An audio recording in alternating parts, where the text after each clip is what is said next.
ضربها بالطوبة ضربة واحدة في دماغها ما قامتش من مكانها، وكل الموجودين والناس اللي موجودة شايفين الست المسنة وهي بتتضرب وبتقع على الأرض بدون ما حد يعمل للشاب ده أي حاجة. وكمان في الواقعة التانية معانا شاب ماشي في محافظات الصعيد، ماشي وكمان عمال ماسك ميكروفون وعمال ينادي على الناس اللي هي الستات ويقول عليهم كلام مش ولا بد.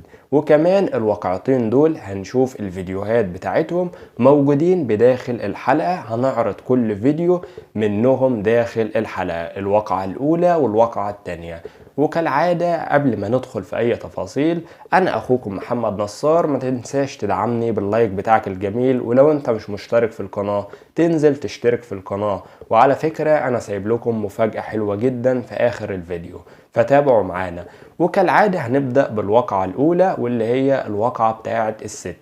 هناك بتبدأ الواقعة معانا في شبين القناطر في محافظة القليوبية. هنا الواقعة بتبدأ بأن كان في طفل صغير عمره 5 سنوات. الطفل الصغير ماشي في الشارع وفجأة بيلاقي طفل صغير تاني، والاتنين المفروض ان هم هيلعبوا مع بعض زي ما كلنا عارفين. وهنا بدأت تحصل بيناتهم مناوشات. الأطفال زي ما كلنا عارفين بتحصل بيناتهم مناوشات وبتوصل ان هم يضربوا بعض وبعد كده بيرجعوا يلعبوا مع بعض.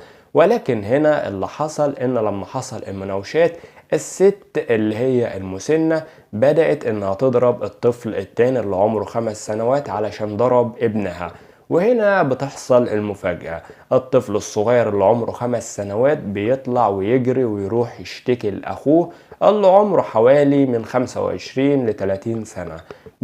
بيروح يشتكي له، بيقول له ان الست الفلانية اللي في الشارع الفلاني ضربتني علشان خاطر ان انا ضربت ابنها وكمان ابنها ضربني. وهنا بدون تفكير وبدون وعي بيطلع الشاب اللي عمره 25 سنة بيطلع يجري على بيت المسنة في وسط ذهول وبدون تفكير. بدون تفكير نهائي بيبدأ انه يخبط على باب بيتها ويبدأ انه يزعق. فجأة الناس بتتلم، فجأة الست المسنة بتكون واقفة في الشارع. هنا بيبدأ يجيب قالب طوب وبيبدأ يضربها في دماغها ضربة بتقع مكانها مش بتقوم تاني، ضربة موجعة بمعنى الكلمة، واللي هنشوف الفيديو دلوقتي. طبعا ضربها الضربة دي كلها عنف والناس واقفة، في منهم اللي بيصور وفي منهم اللي مش في دماغه اصلا وفي منهم اللي بصراحة كان بيسلك. تعالوا بينا نشوف الواقع مع بعض ونرجع لحضراتكم مرة تانية.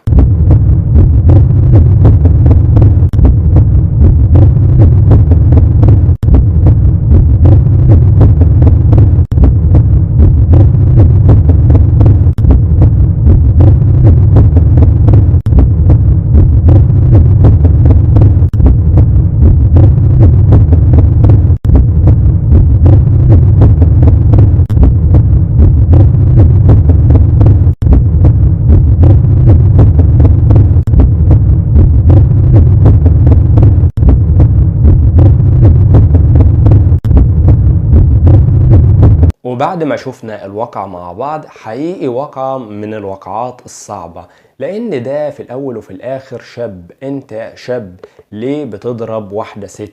الست اللي انت شايفها او اللي انت بتضربها دي مسنة، يعني في مقام والدتك او اكبر كمان من والدتك. يعني انت بتعمل عقلك بعقلها. انت المفروض راجل بتروح تضرب واحدة مسنة بالشكل ده، بتضربها بقالب طوب في دماغها.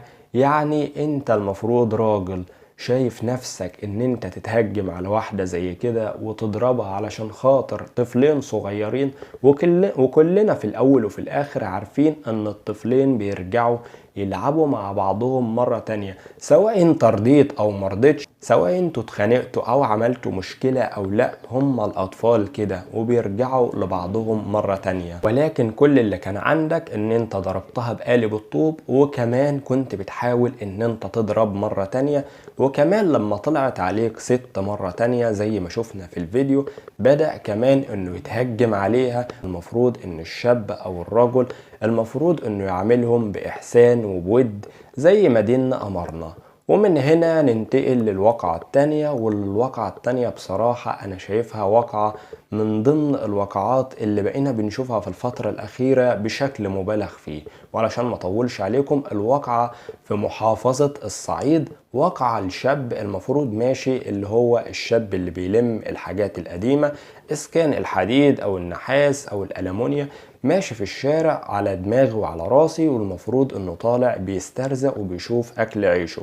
لكن اللي واضح زي ما هنشوف في الفيديو كمان شوية، اللي واضح ان الشاب ده مش طالع علشان خاطر انه ينادي على الحاجة اللي هو المفروض هيشتريها، ولكن هو بينادي بألفاظ انا مش عارف ازاي ده ماشي في شوارع الصعيد وبينادي بالألفاظ دي، وفجأة مفيش حد بيطلع له ولا بيعمل له أي حاجة. تعالوا الأول نشوف الفيديو مع بعض علشان نفهم التفاصيل أكتر. أي مرة مستعملة ب15 جنيه، والمرة الحديثة ب40 جنيه،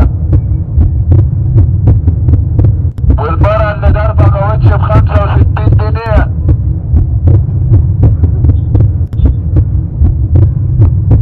اشتري النساوين الكبيرة الواحدة ب50 جنيه. بعد ما شفنا الفيديو مع بعض، حقيقي فيديو في كمية الوقاحة، أنا آسف في اللفظ، ولكن هو الفيديو لو في عناوين تانية تتقال عليه، فالعنوان ده يعني عنوان قليل عليه بصراحة إن هو يتقال عليه عنوان إن هو أصل الوقاحة نفسها. ولو دققنا في الصورة أكتر هنلاقي إن الشاب ده شاب مسيحي، إخواتنا المسيحيين على دماغي وعلى راسي. ولكن هنا احنا قدام حاجة في كتير مننا مش واخد باله منها، ان شاب زي كده نفترض ان هو الكلام اللي هو بيقوله ده بدأ انه يطلع عليه شاب زي ما احنا بنقول كده الدم بيجري في عروقه وما استحملش الكلام اللي هو اتقال ده وبدأ انه يتهجم عليه. هنا ممكن الخناقة تتحول من خناقة اتنين في الشارع لفتنة طائفية ما بين مسلمين ومسيحيين.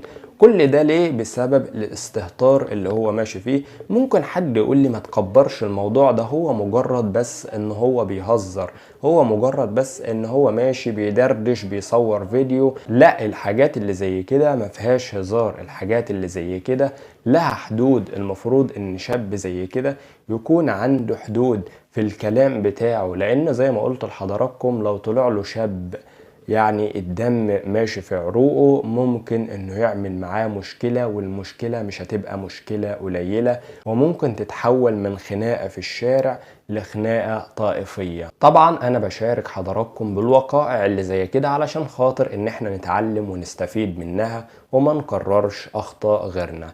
يا ريت ما تنسانيش باللايك بتاعك الجميل، ولو انت مش مشترك في القناة تشترك في القناة. ومعادنا كل يوم الساعة 6 المغرب بننزل فيديوهات عن الوقائع اللي بتنزل بشكل يومي. اتمنى حضراتكم ما تنسانوش باللايك بتاعكم الجميل لان ده بيفرق معنا جدا.